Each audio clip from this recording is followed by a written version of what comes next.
स्वार्थी मित्रों से बचो।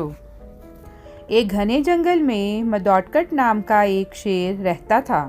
उसके 3 कृतघ्न मित्र थे, गीदड़, कौआ और भेड़िया। वे शेर के मित्र मात्र इसलिए थे क्योंकि वह जंगल का राजा था।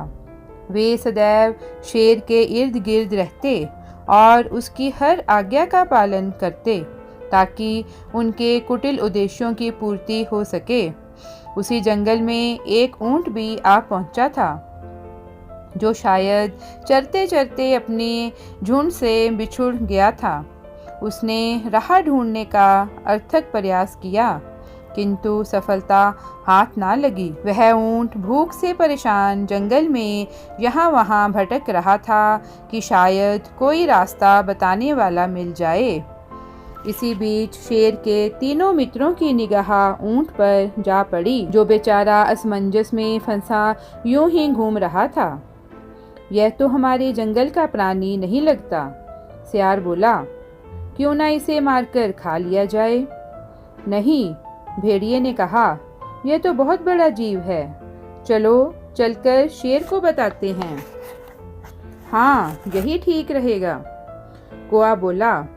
हमें तो अपने हिस्से का भोजन तभी मिलेगा जब शेर इस ऊंट को मारकर खा लेगा और थोड़ा हमारे लिए भी छोड़ देगा। ऐसा निर्णय कर तीनों शेर से मिलने चल दिए। तीनों के मन में लड्डू फूट रहे थे कि बहुत समय बाद स्वादिष्ट आहार खाने को मिलेगा। महाराज, गीदड़ बोला, ना जाने कहां से एक ऊंट आपकी आज्ञा के बिना जंगल में घुस आया है। उसका शरीर बहुत मांसल है, आपके भोजन के लिए बहुत अच्छा शिकार है। आप चलकर उसे मार डालें। अपने कुटिल मित्रों की यह बात सुनकर शेर जोर से दहाड़ कर बोला, तुम्हारा दिमाग तो खराब नहीं हो गया?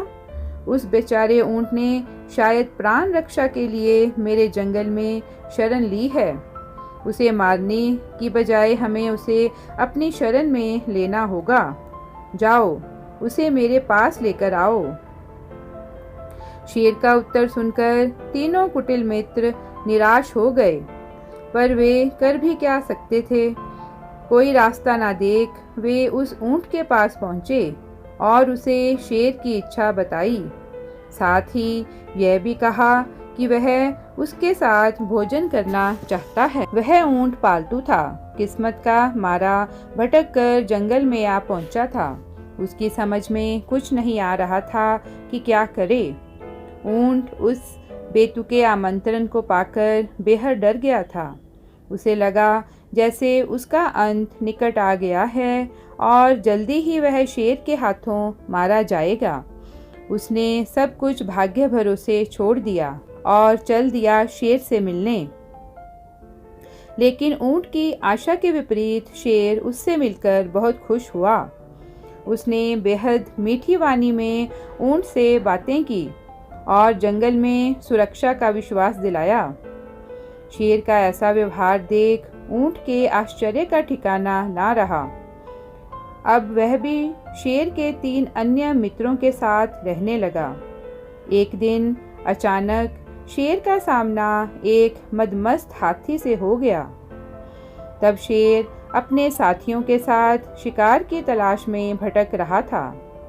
दोनों में इतनी भीषण लड़ाई हुई कि तीनों मित्र डरकर वहां से भाग गए। शेर ने अंततः हाथी को मार डाला, लेकिन वह स्वयं भी इतनी बुरी तरह घायल हो गया था कि उसके लिए शिकार पर जाना भी दूभर हो गया।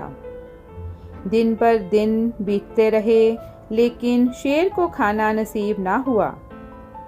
उसके मित्र भी भूख से तड़पने लगे, क्योंकि भोजन के लिए वे शेर पर ही आश्रित थे। लेकिन शाकाहारी होने के कारण ऊंट आराम से घास पत्तियां चरकर अपना पेट भरता रहा। जब काफी समय तक स्थिति में सुधार नहीं हुआ, तो तीनों कुटिल मित्रों को चिंता सताने लगी कि इस तरह तो भूखों मरने की नौबत आ जाएगी। एक दिन गीदड़, कौआ और भेड़िया तीनों शेर के पास जाकर बोले, महाराज, आप दिन पर दिन कमज़ोर होते जा रहे हैं। हमसे आपकी यह दुर्दशा देखी नहीं जाती। क्यों नहीं आप ऊंट को मारकर पेट भरने का जुगाड़ करते? नहीं, शेर गुस्से में दहाड़ा। वह हमारा मेहमान है, हम उसे नहीं मार सकते। आगे से मुझे ऐसी बेतुकी सलाह मत देना। लेकिन तीनों कुटिल मित्रों की कुदृष्टि तो ऊंट पर टिक चुकी थी। वे तीनों सिर जोड़कर बैठ गए और ऊंट को मारने की योजना पर विचार करने लगे। वे ऊंट के पास जाकर बोले, मित्र, तुम्हें तो पता ही है, शेर ने पिछले कुछ दिनों से कुछ भी नहीं खाया है। वह अपने घावों तथा शारीरिक अक्षमता के कारण शिकार भी नहीं कर पा रहा है। ऐसे में हमारा फर्ज बनता है कि उसके लिए अपना बलिदान कर दें, ताकि राजा के प्राण बच सकें। आओ राजा शेर के पास चलें और अपना शरीर उसके भोजन के लिए सौंप दें। बेचारा भोला भाला ऊंट उन तीनों की कुटिल योजना को भांप ना सका और गर्दन हिलाकर उनके प्रस्ताव पर अपनी सहमति जता दी। फिर वे चारों शेर के पास जा पहुंचे। गीदड़ बोला, महाराज, हमने हर संभव प्रयास किया, परंतु शिकार ढूंढ पाने में विफल रहे। तीनों कुटिल मित्र तो अपनी योजना पर काम कर रहे थे और ऊंट विवशता के कारण उनके साथ था कि ना जाने पर कहीं शेर नाराज ना हो जाए। अब कौवा आगे आया और शेर के भोजन हेतु स्वयं को प्रस्तुत किया। तभी गीदड़ बोला, तुम तो बहुत छोटे हो, तुम्हें खाकर भला शेर की भूख कैसे शांत होगी? और गीदड़ ने तब अपना शरीर शेर के आहार हेतु प्रस्तुत किया। वह बोला, मुझे खाकर अपनी भूख शांत करें। आपके प्राण बचाना मेरा परम कर्तव्य है। नहीं, तभी भेड़िया बोला, राजा की भूख को देखते तुम भी बहुत छोटे हो, यह नेक काम तुम मुझे ही करने दो। महाराज, आप मुझे मारकर अपनी भूख शांत करें। कहते हुए भेड़िया शेर के सम्मुख दंडवत हो गया, लेकिन शेर ने उनमें से किसी को भी नहीं मारा। ऊंट पास ही खड़ा उन तीनों का यह नाटक देख रहा था। उसने भी तय किया कि वह भी ऐसा ही करेगा। वह आगे बढ़कर बोला, महाराज, आप मेरे मित्र हैं। ज़रूरत में जो काम आए वही सच्चा मित्र होता है।